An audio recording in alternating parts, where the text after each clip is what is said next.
Hello, I'm Emma Hammett from First Aid for Life and onlinefirstaid.com. And you may have heard about the Chinese coronavirus, and I want to tell you all about it, or everything we know about it so far, and more importantly, what to do if you think you might have caught it. So how to recognize you might have it and what to do if you think you've got it. So first of all, what is the coronavirus? Well, it's a close relative of SARS and also of MERS, which I'll get to and explain in a few minutes. SARS is a severe auto-respiratory syndrome, and in 2002 it caused 800 deaths. The coronavirus began in Wuhan province in China, and it's very recent, and it's a mutation from a virus that occurs in animals, as is SARS, as is MERS. So SARS is thought to have originated in bats. MERS, which is the Middle Eastern virus, is thought to have originated in camels. And the coronavirus, they think, originated in snakes. And it occurs, or it seems to have mutated so that it can now be caught by humans.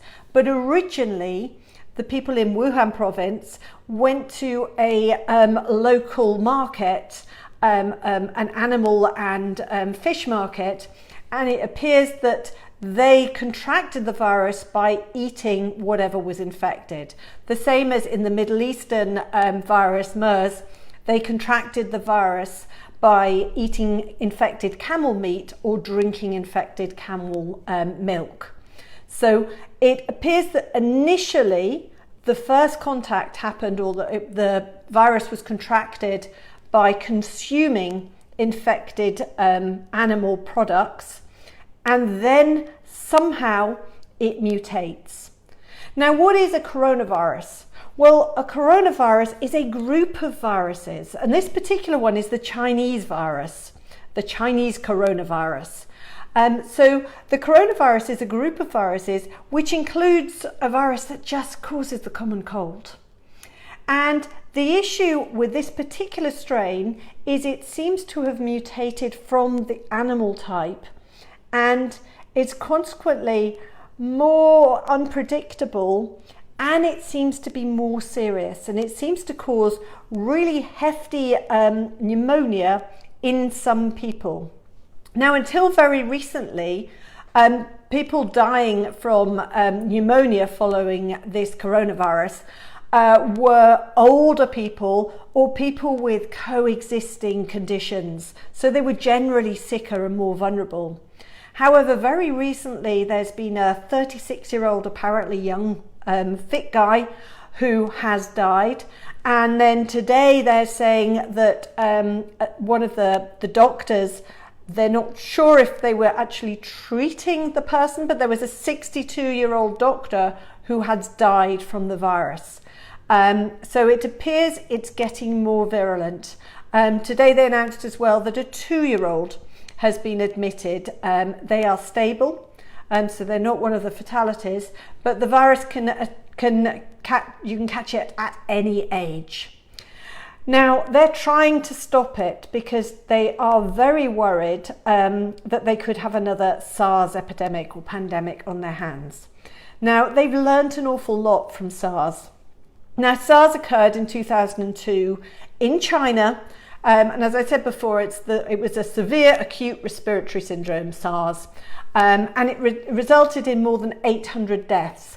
It also absolutely crippled China and sort of had major impact worldwide in the fact that it restricted, they let it get out of control. They hid how important it was and the impact it was having. And it wasn't until it had escalated, it had spread worldwide, and there was a 6-month containment period where they were trying to get everything under control. So SARS was a disaster. It's under control now. There haven't been an outbreak in SARS for many, many years.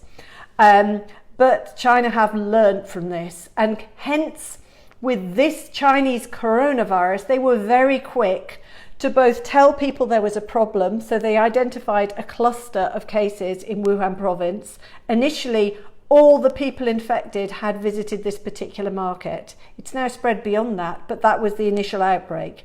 And at that point, they started sharing data worldwide so that people knew the genome of exactly what the genetic was going on with this genetic virus, so that the rest of the world could prepare as well. And they have been very quick to shut down.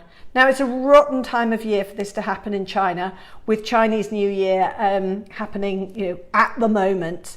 And even so, Wuhan province have gone into lockdown. There have been other cases as of today, as highlighted in the US, Australia, France, and in 7 other Asian countries. And Hong Kong have cancelled all their New Year celebrations. They've shut schools and they've cancelled the February marathon.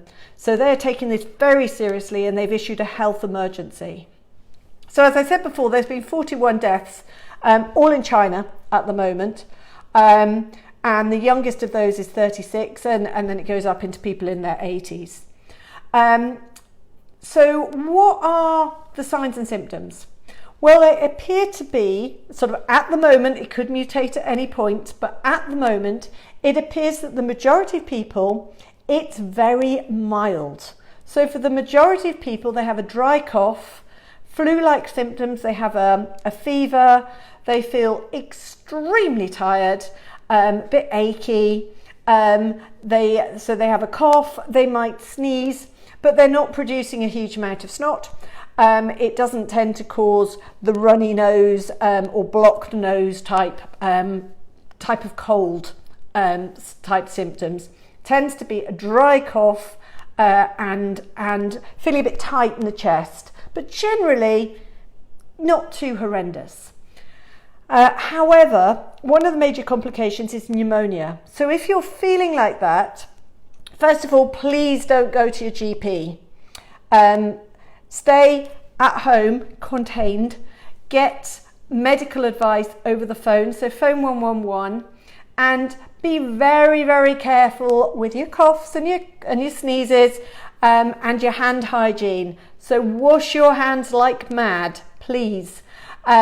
Make sure you're washing your hands and you're doing everything you can to minimize the risk of this spreading. I've got a whole additional post all about hand hygiene and minimizing spreading such bugs.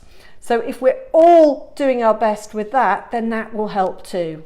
However, they reckon that it takes 1 to 2 weeks to incubate this.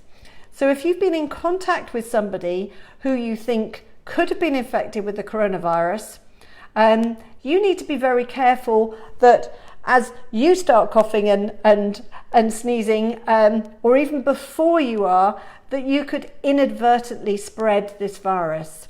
So really important for all of us at the moment to be extra specially careful with our hand hygiene and washing our hands regularly, and also using those sanitizing hand gels if you can't wash your hands as regularly as you want. So the ways you are likely to catch this are other people coughing and sneezing on you, or you could spread it by coughing and sneezing on somebody else. Also by touching surfaces that have been coughed and sneezed upon, and also sort of holding hands and shaking hands and things if somebody has coughed and sneezed on their hand and then you are shaking it. So the obvious ways. Now I mentioned signs and symptoms, and I mentioned the dry cough and things. In some cases, it's thought that the people affected may also have diarrhea.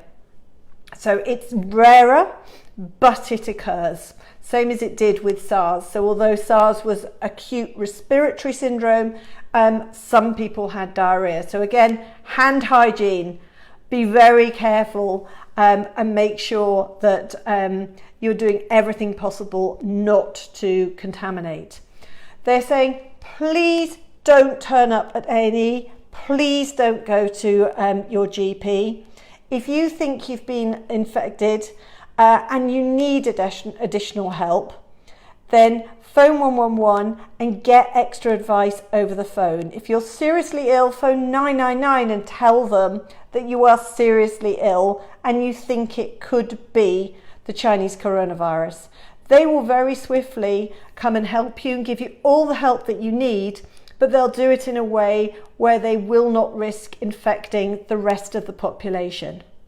So please be sensible about this. Hopefully, if worldwide, if everybody is being sensible, we can reduce the risk of spread. Now, the key thing is that the majority of people can treat this at home. So you would treat it at home with rest, increase your fluids, and just look after your hygiene so you're not spreading it to anybody else. So there is no medication other than normal over-the-counter medication that can just make you feel a bit better. Key bit, go to bed, sleep, and drink lots and lots of fluids, nice regular food, and you should recover very quickly. So the key message is, for most people, it's a mild illness. It is only when complications occur that pneumonia can develop and people can get very ill and they can die. The key thing about recognizing pneumonia, if you start having a more productive cough, if you start getting far more breathless, if your fever is going up much higher and you feel seriously ill, you need help quickly, but make sure you're doing it in a sensible way so that the medical professionals are not further put at risk and that they're able to help you in the best way possible. I really hope that's useful, and I wish you all the very best. That's Emma Hammett from First Aid for Life and onlinefirstaid.com.